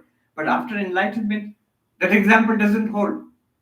After enlightenment also, when the enlightened person looks upon the world, upon himself or herself, he sees a body, sees a personality, and sees the world exactly as it was before enlightenment. So after enlightenment, the appearance of the world continues. And the appearance of a personality continues.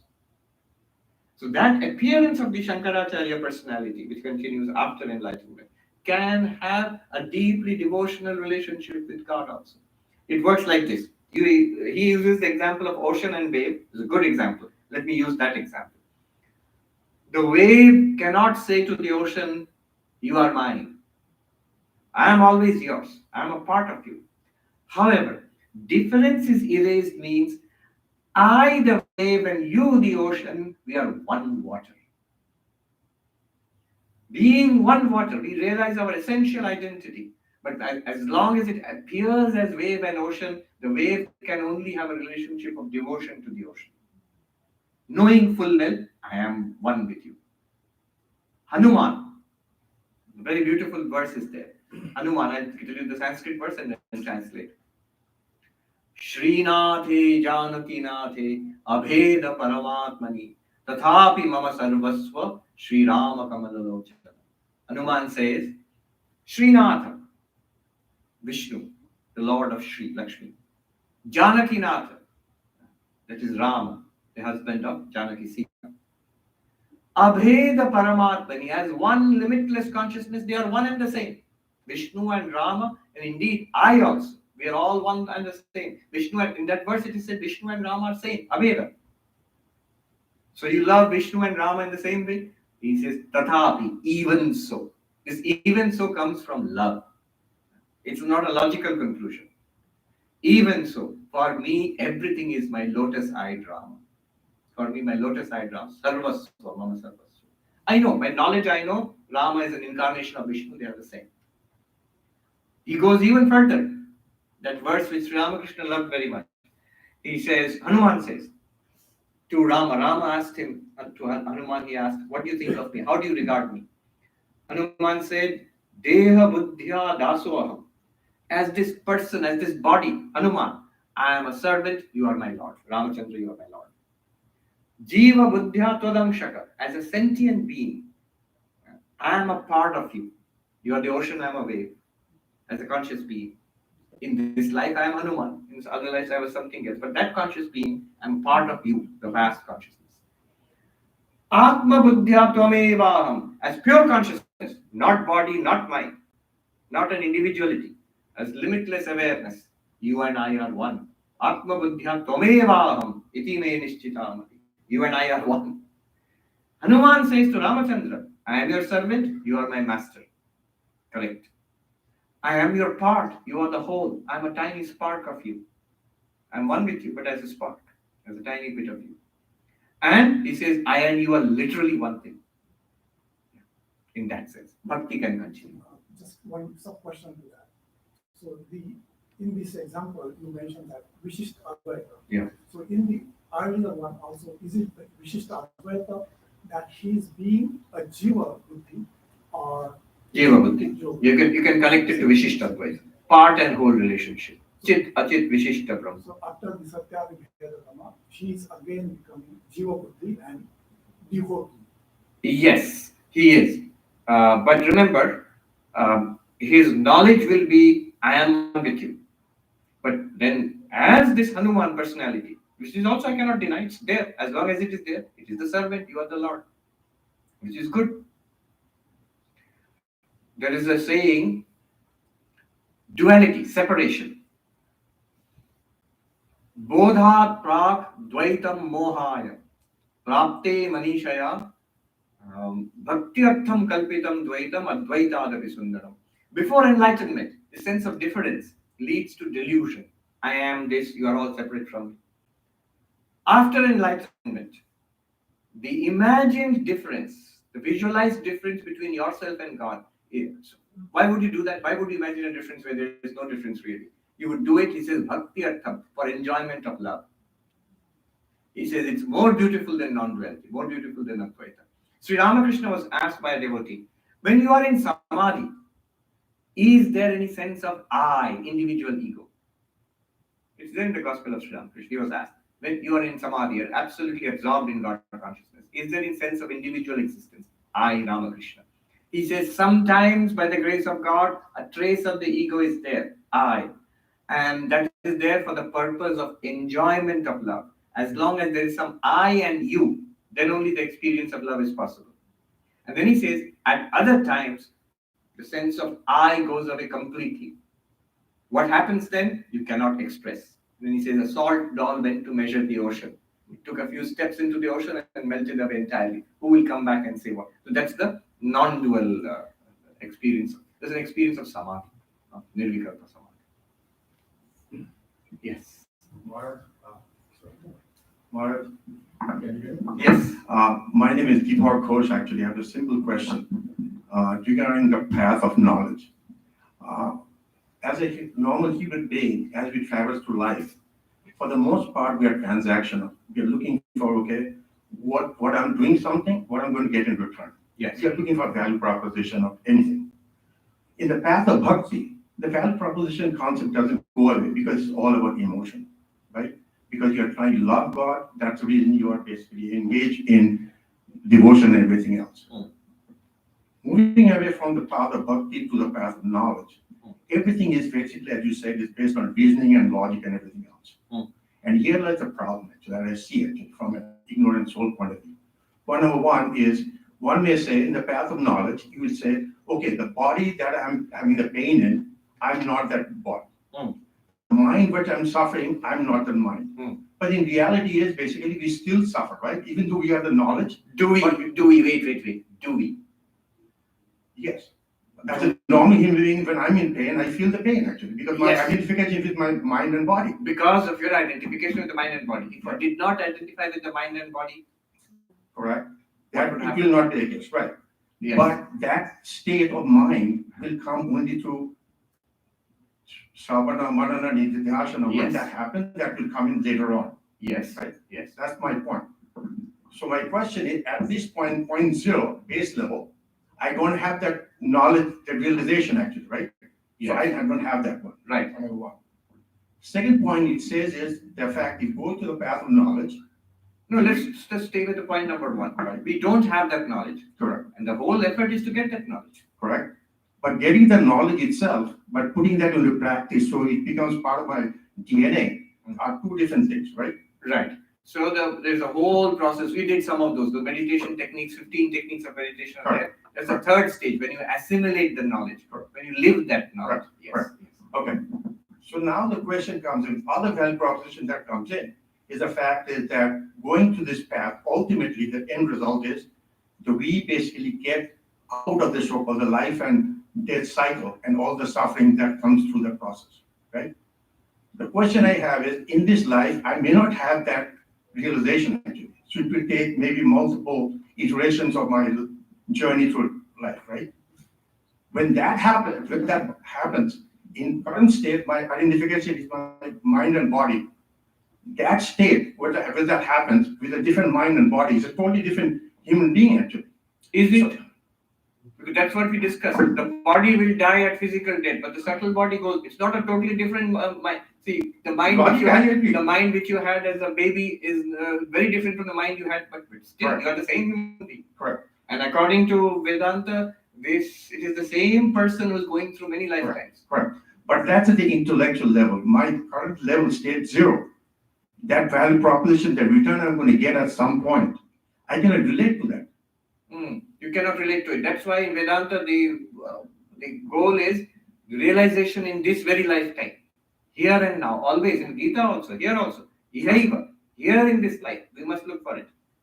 What you're saying basically that you have to, ultimate goal is to basically realize that in this life, so you can get that result out of it. That is the goal. Vedanta has a beautiful thing that you don't have to wait for going to heaven after death. Enlightenment is here and now. We must look for that enlightenment here and now. But I also dispute what you said. I cannot relate to my future self. We always relate to our future selves. That's why you save money. That's why you construct a house. That's why you get a degree in college. Only because your future self. If I say, I don't have that knowledge now, I'm not getting the benefit from my PhD now, you'll never get a PhD that way. But I know I will get a benefit 10 years down the line. I would like to get that benefit. Not only that, the very process of learning also is something that I enjoy. So I am getting the benefit all the time. We are doing a lot for our future selves. Not only your own future self. You're doing a lot for the future selves of your lot for the future self of your children, your grandchildren. Not only your own grandchildren, but also for the future selves of people in the community. That's what a good person is supposed to do. Look for the welfare of the community in the future.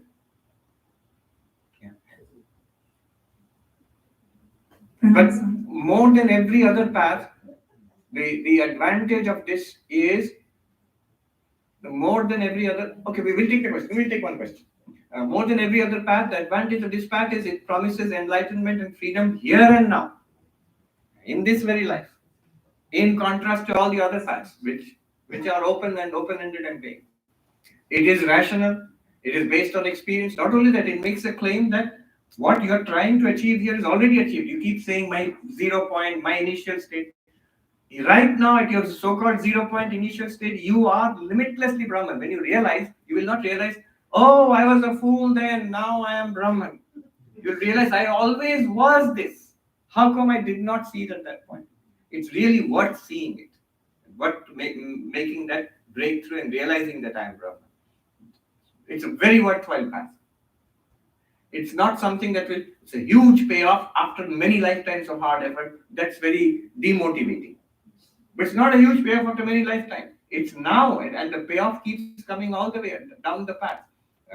One professor at Harvard University, in fact, asked me this question. If enlightenment is possible, but only very few people I see get it, then why should anybody try for it? So I gave him two answers. He gave me a third one.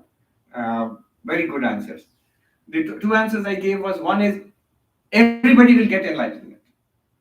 Ultimately, Vedanta holds that. So that's not that it's only for a few people. Everybody. Depends on when. It might be many lifetimes down. Second, that once you have tasted this path, what else will you do? Once you know of the payoff, that it is there, that such a thing is real, that I am Atman, Brahman, this is reality, what else will you pursue? This is the most worthwhile path. After all, you want fulfillment in life. Everybody wants that. And here you're we are being told, this is the wisest and most direct path to fulfillment. What else will you pursue? You will pursue this once you get a taste of it. And then the professor gave me a third answer. He said that not just everybody will get enlightenment someday, that's theoretical. Not just that you feel the liking for this path and you pursue it, what else will you pursue? But also, because day to day, as people pursue spiritual practices, not just path of knowledge, any path, they keep getting benefits from day to day. They get strength, they get peace of mind, they get meaning in life. And that's why people keep coming back again. Anyway, the lady here. Tell us your name and ask a question. Pranam Swamiji, my name is Rajeshwari. I wrote down my question to be concise. So, if Advaita Vedanta, as Advaita Vedanta teaches us, only Brahman is, and the world we interact and the people around us are all Maya, and all I'm experiencing, the good and bad, are all my past karma manifesting as my karma father, then why should I react to any of it? I mean, why should I act when I see instances of Hindu phobia or lies being taught through the school textbooks about Hindu Dharma, and not just bear it as my bad karma playing out? After all, I am no Arjuna, and I have neither the skills nor the capabilities to be a Kshatriya, intellectually or otherwise. Then why not simply sit on the side and watch the movie and do the bare essentials of duty towards my family? How do I know what my Swadharma is in all of this? Notice when it said the word, when it is said that the world is Maya, how we are phrasing it. I and my family somehow are real and the rest of the world is Maya. No, that cannot be. If the world is an appearance, then everything around is an appearance. This body is an appearance. My own little duties, they're also, the whole thing is an appearance. In me, the one consciousness. Notice the reality and the appearance are not two different things. The snake and the rope are not two different things. That which is the illusory snake is also the real rope. Is that not true? The dream may be an appearance, but the reality is you, the dreamer. When you realize the appearance nature of the world, what happens is my own boundaries expand beyond this one limited individual. See, if this is a real world out there, then I am a tiny being in a vast world. But if Advaita is true, then I am the reality of which this vast world is a reflection or an appearance. In that sense, everything here and everybody here is me. Is that clear? The false and the real, what is the relationship? The dreamer and the dream, what is the relationship between the dreamer and the dream? Are you not everything in the dream? Does the dream exist apart from you? If the world is an appearance, it's even more important that you be committed to it because every bit of it is you. There are two ways of regarding the world. World is completely a dismiss. But you notice, I cannot dismiss myself. I can dismiss the word, it's false. I cannot dismiss myself because I don't regard myself as false.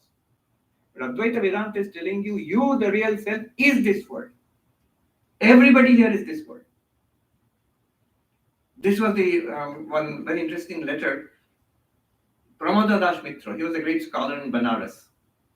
He loved Swami Vivekananda and the other disciples of Sri Ramakrishna, but he was critical of their commitment to social welfare.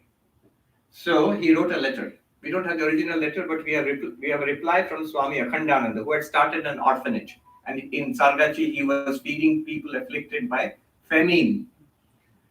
So Swami Akhandananda's fiery reply to the scholar. He says, "Sir, you have said that we are monks. It is not proper for us to engage in feeding the hungry and running orphanages. We should rather meditate and study and teach the scriptures. We should work for the enlightenment and freedom of the Atman, of the self. I would like to say to you, this very self which you're talking about in your own Advaita philosophy, it's already free, is it not? It's already Brahman all the time. Why would you want to work for the freedom of that which is already free? You just have to realize it, that it's free. Not only that, what you have said about the orphanage and feeding the hungry and all, that which you call Brahman, existence, consciousness, bliss, I see that very thing, that spiritual reality, the highest in your whole system of thought, I see it as this half-naked, starving, reduced to a skeleton, tottering about in front of me. I see them unclothed. I see them stricken in poverty. I see them dying of starvation. And if I have to be born 1,000 times, I would gladly do so in service of the only Brahman I know, the poor, the sick, and the hungry. It is a direct consequence of Advaita. It's a misunderstanding of Advaita to think that, oh, the world is an appearance, forget it. I am very careful to take care of myself.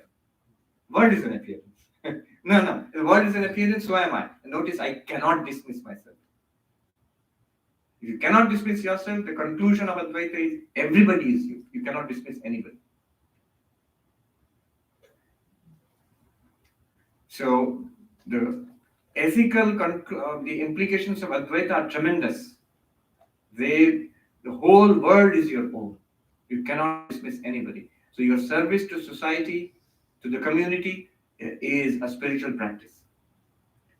Vivekananda said, expansion is life, contraction is death. What is Advaita Vedanta? It's expansion without limit. Do you know what is, this is nice. What is the meaning of the word Brahman? Do you know? Sanskritist, anybody here? Etymologically, what does the word Brahman mean? Brihatvad, Bringhadhatvad, Atma Brahma iti giyate. Vachaspati Mishra writes in his commentary to Shankaracharya's commentary to the Brahma Sutras, the Bhamati commentary. The word Brahman is that which expands, which is expansive without limit. Brahman literally means vast. The word Brahman, it means that which is vast in the sense of vast without limit, that which expands without limit. Expansion is life, contraction is death. Vivekananda even further said the implication of Advaita. What is the implication? They alone live who live for others. The rest are more dead than alive. This whole universe is a manifestation of Brahman. The divinity you are worshipping as God is here in front of you. Open your eyes and see. A beautiful song which was sung at the very beginning. Nirmalakaru.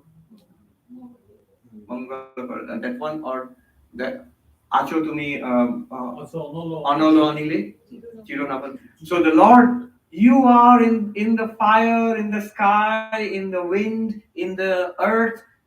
You are in the creeper which is on the trees. You are in the restless ocean. You are in the moon and the stars, and you are in the sun and sunlight. This is the song which was being sung. I sit here with a strip of cloth tightly bound with my eyes bound with cloth, and I weep that I cannot see thee.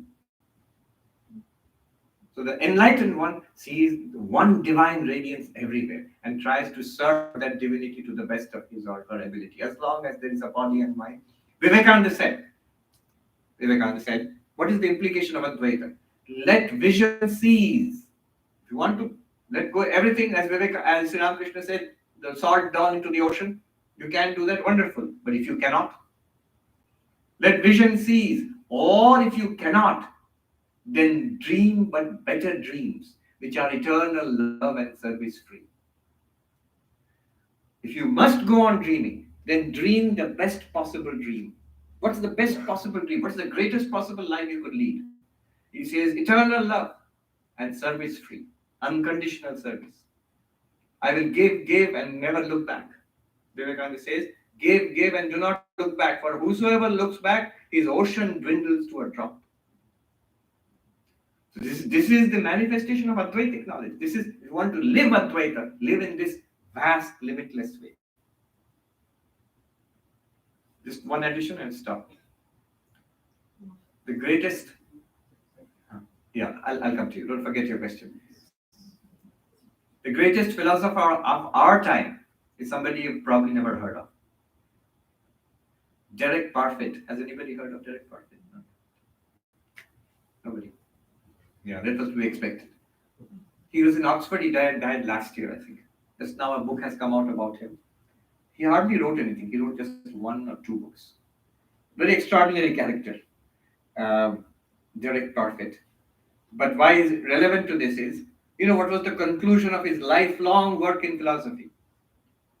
He said the whole purpose of life is to intensely, selflessly dedicate yourself for the benefit of all humanity, and especially future generations of humanity.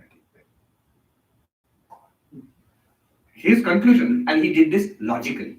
That's the amazing thing. That book, Reasons and Persons. He said there are no persons. He deconstructed the person in a very Buddhistic way, that there is no individual person. So this self-seeking, we are doing everything for this person or people around us, it's an entire illusion. But there is life. There is this. He's not being Advaitic. He's just saying there is humanity. That's true. And the best life is to dedicate yourself continuously for the benefit of humanity. That also is the happiest life. Last question. My name is Uma Krishnamurthy. Question is this sense of awareness, which is separate from the mind, body, and everything. You feel as brief interludes when you're alone, and you finished your meditation or something. But on a practical perspective, for people like us, the rest of the time you have to engage in work. How do you hold on or try to improve? How do you hold on to this idea that I am the witness consciousness in the midst of work? Answer is don't. Your name is?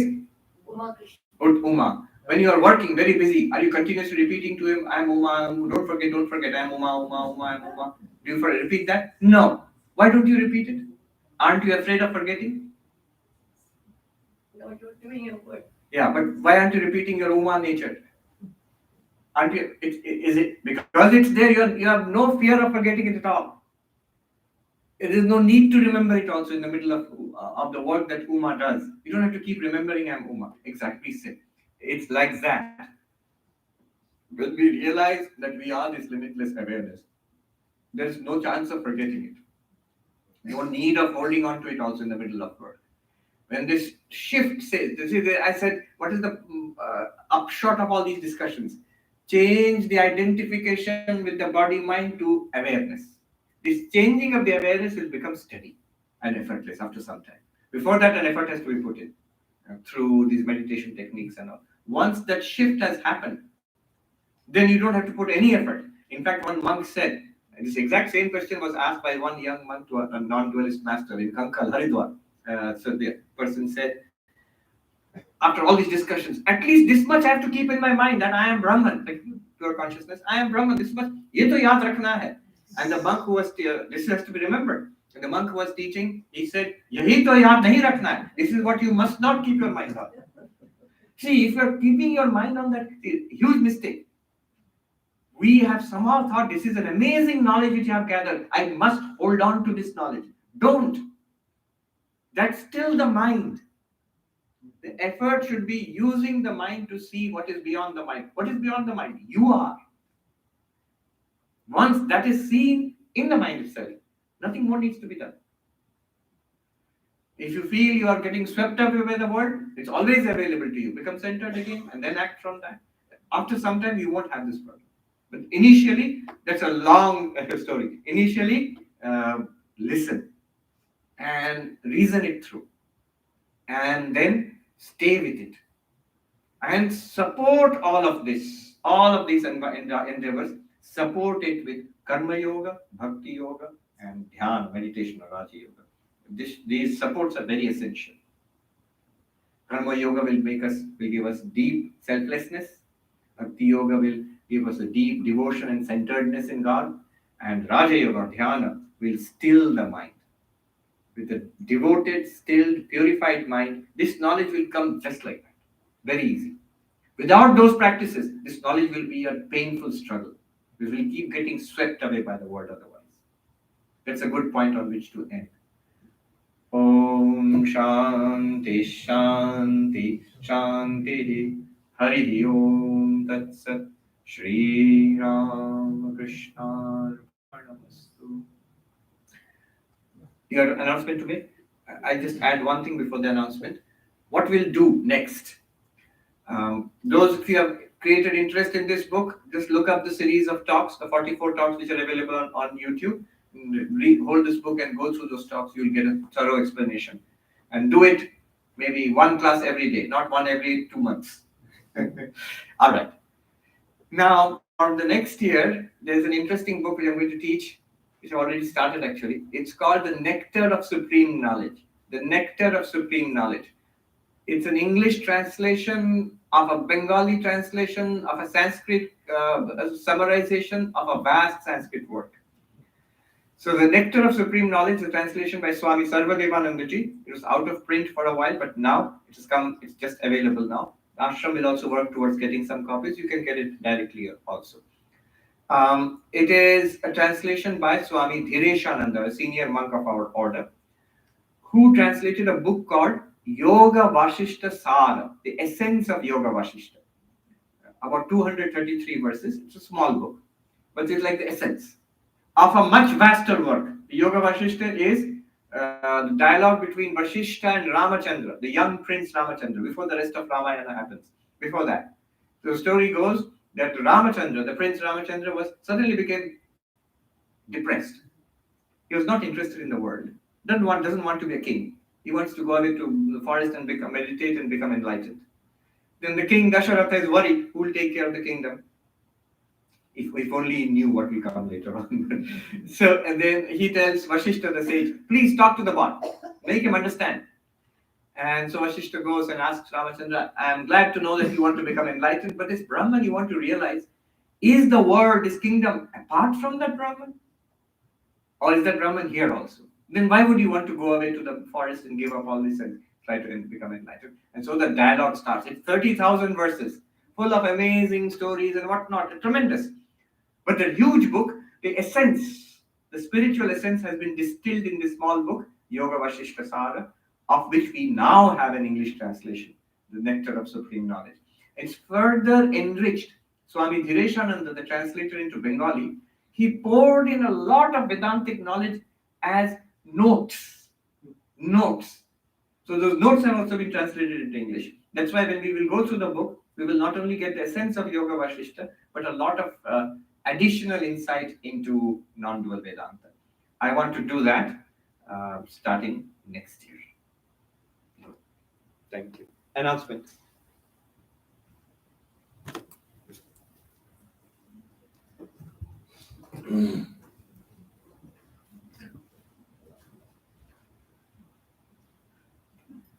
Thank you, Swami. And we had very extensive interactive sessions today. We had a lot of time. Thanks, Swami, for sparing your time.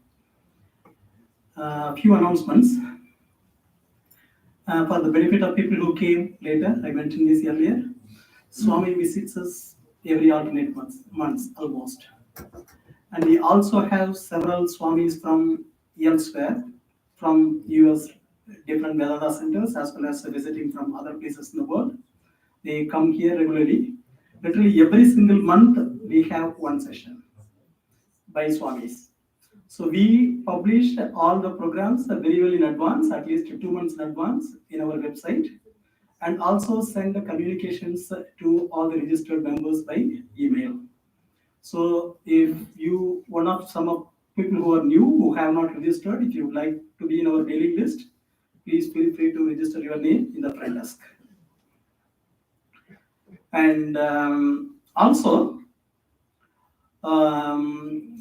devotees who are interested in hosting Swamis when they visit here, or that is invite them for private satsang with dinner or lunch, please feel free to reach out to the front desk.